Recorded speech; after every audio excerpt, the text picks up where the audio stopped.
You've went and rinsed Arsenal for the money that you've rinsed. You've got this money, and you're incapable of being able to be decisive within the market and nail down your targets for whatever reason that you want to call it, and actually go and secure players that are actually going to move you guys forward. So it's not about short-term pain, because this is going to be your next season. You're not setting yourselves up any differently than what you did last season. If you spent nearly 200 mil last year, this week you've not spent anything. You're in a worse position. You've regressed. So you've got a trophy for it, but you're in regression. Yeah, but the window is still open. The window's still open, though. Any person you get now, you're going to pay more of a premium for. The league's about to start in a week. Bear in mind, Liverpool are in the same boat. So I'm saying this knowing full well that we are going to suffer the same fate as West Ham in that sense. However, yous are in regression because yous have done fuck all. Yous have done nothing. Do you think Lawless, like perhaps Errol was right the other day when you had that big rant and row over WhatsApp that Errol actually had a point? What point? What was his point? Because I've sat down his point 3 times now. What's the point? Every time you set it down, your club go make you look like a mug and make me look even more right. So you sit me down for West Ham to applaud me and just take the piss out of you. Right, Tobs. I don't know if you'd seen this. This is what Errol's point boils down to. Basically, you should have took less money for Rice and you wouldn't be in this position. If you just took less money for Declan Rice, that's what you said. That's disingenuous. That's summarize your point in. Come on, give it in a nice package. In a nutshell, if you would have spent less time faffing around over Rice, whether that would have been doing the deal sooner or accepting one of the earlier bids, you would have had more time, more effort, and more resources to focus on your incomings. So take less money. So take I think ignore the. I'm not gonna. I don't think the second part of what you said is valid, to be fair, because I think they were well within their rights to. They were well within their rights to hold out for a Premier League record fee, right? But I think the first point is spot on. Most teams, when they're gearing up to sell their big player, they already have the players that are going to come in, locked and loaded. Whether those players bang, whether those players don't bang, they have them locked in and loaded, right? Liverpool already knew they were going to sign Van Dijk before they sold Coutinho to Barcelona. They knew that. They tried to sign him in the summer. They signed him again in January. As soon as the following window opened in the summer, bang, Alisson, bang, Fabinho, right? West Ham, you were bragging after you won the Europa Conference League that nobody can take away. Facts. Nobody can take it away. You were bragging when David Sullivan pulled Arsenal's pants down. You were bragging, right? And yet, it's a week and a half to go. You've got no replacement for Declan Rice. You still got Souček as a starter in your team. You've not got a new centre-back in, right? Scamacca wants to run away. You told us Scamacca's going to outlast David Moyes. He's not. Scamacca's going to run away. Back to Italy, Inter Milan, which then means you're going to need to buy a striker. You might even need to buy 2 strikers because Antonio is a pile of cack. You lost that on Harvey Barnes, who you agreed terms with weeks back. James Ward-Prowse, I don't even know why you're looking at James Ward-Prowse. Maguire, don't even know why you're looking at these guys. McTominay, don't even know why you're looking at these guys. Palhinha, who you tried to go to for Fulham said to you straight no, right? Your business is an absolute mess. And the irony is at the end of last season, you were making it out as if it was a foregone conclusion that West Ham were going to bounce back and we're going to be in contention for European qualification. Yes, you don't squeeze your face. Don't squeeze your face. Did I say that? Yes, you did. You said Spurs are in the mud. I can see Spurs. You are in the mud. That don't change. I can see Spurs in relegation battle. So what can you predict for West Ham this upcoming season? Right? Your squad, like Errol said, your squad is weaker. You have more money, but your squad is weaker.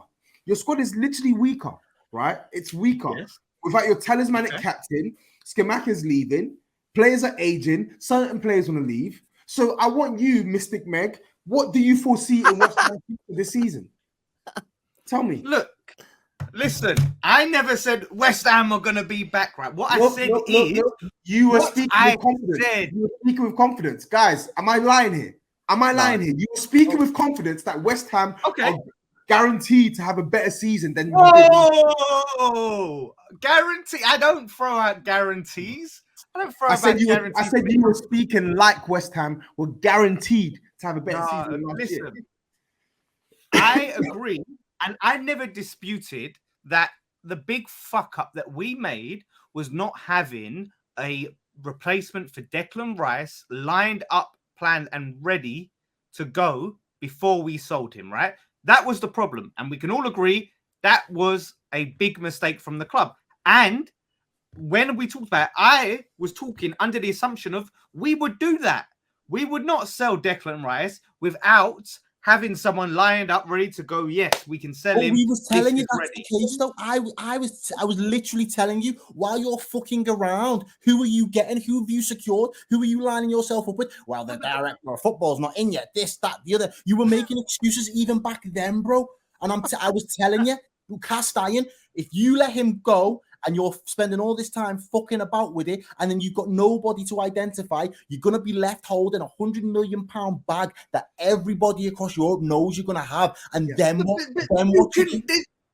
You can do these things at the same time. Your whole argument was you're taking long with Rice. You can fucking negotiate the Rice deal at the same time as you. Why didn't you? That was me point. You were fucking about. Yeah, but we weren't.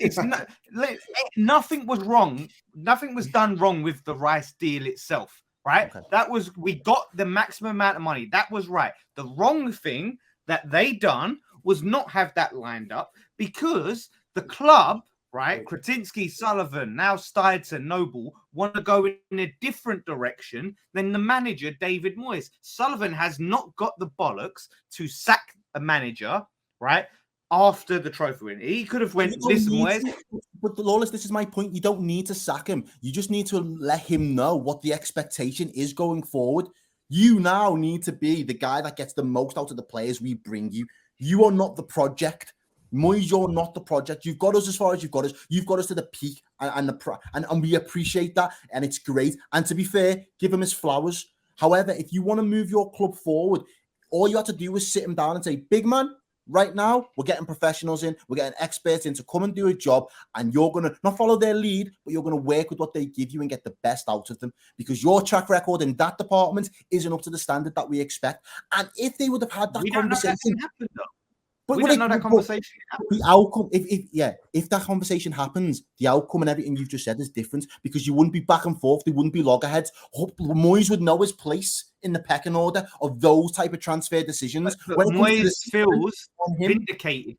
Yeah, but Moyes doesn't feel like he has to know his place, because he feels like, well, I've got Europe, I've delivered a trophy.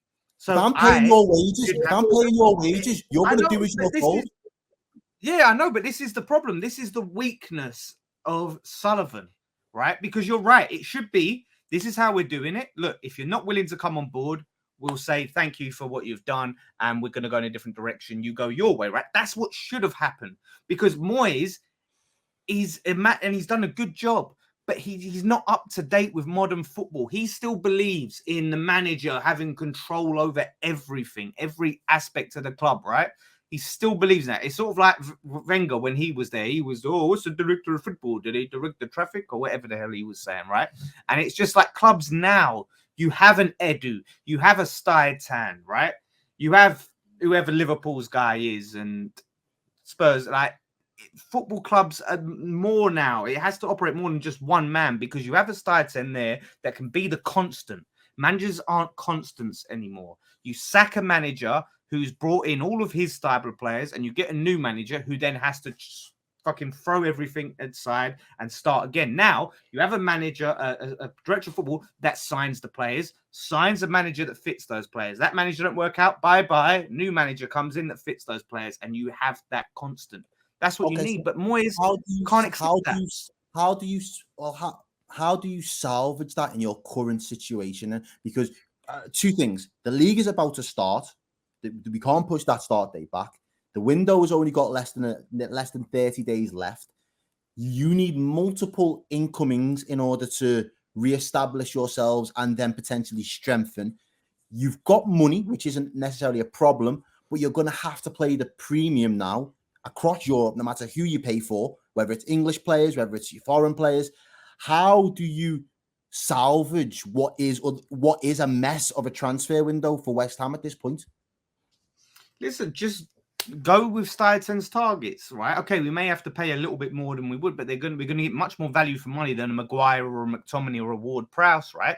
You go and sign those players. What are the priority areas then? What are the priority areas for you? Obviously, midfield massively. So you go out and you get a Fofana and an Alvarez, if those are the two players that we're looking at. Zakaria looks like it's off the table, right? We get those in. Obviously, a striker is now going to be a priority massively. A left back is going to be a priority. Stuyten has these targets lined up. So you push in his players and you say, Moyes, these are the players that we are bringing. It's on you to get the best out of the players and play them and find a way, right? That goes back if you're not willing to do that, that goes back to my earlier point. If you're looking to buy you've just identified 4 areas at least, yeah? You've got 30 days to operate 4 players. You've just seen how long it's taken your club to sell to another club a prime target for them. You're now telling me that West Ham are going to expedite the process on 4 players in order to just get you fit for purpose again? Because we're not signing £100 million England internationals, so it's not going to be taken. And you still think those deals can be done overnight? I think those deals could be done a lot quicker than the Rice deal, right? The Rice deal, and look at everyone. Garvey, I was just thinking City the better part of 4 weeks, 5 weeks nearly. No, but you literally have all just said how, or you particularly, Errol, we pissed about with the Rice deal. We took exceptionally long, right? So we look at that deal and we go, well, that's not the norm. Deals don't usually take that long, right? Deals don't get done overnight. But West Ham, we mostly make our deals in August. That's when we do most of our business. A lot of clubs do that. So it's fully feasible that we can get 4 players in at least in August. That's fully feasible.